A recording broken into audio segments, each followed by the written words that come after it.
When you acquire Kinesis in Dead Space, you'll be able to use projectiles to hit your enemies from a distance. Here's some of the ones I have found. The first one is pincers, which you can rip off the limbs of your enemies. They generally have two. Now, some enemies, instead of pincers, will have a tail that you can rip off and use as a projectile.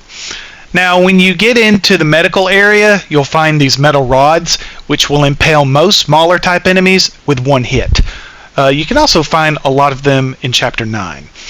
Now, when enemies bust through like an air duct, you can take the fan blade and throw right back at them to stun them to plan for your next attack. Now, you'll also find these red tanks in the world, which is basically a walking firebomb. So when you use it, make sure you're a safe distance away from it. Another tank to be on the lookout for is these blue tanks, as they're portable stasis tanks. Useful for when you don't have a lot of stasis early in the game. Something else easily missed is pipes that you can rip off from the wall and use as projectiles, and you'll know which ones because they will have two blue lines on them. When you encounter these enemies, the bomb that's on their arm you can actually use as a projectile if you can kill them without making it explode.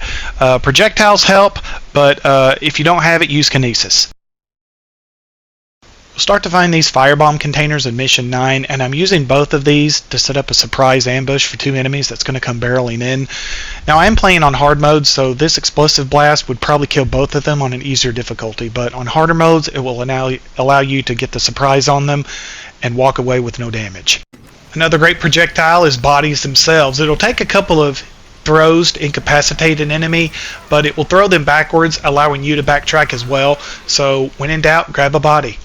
And that's all there is to it. Now we'll see you next time.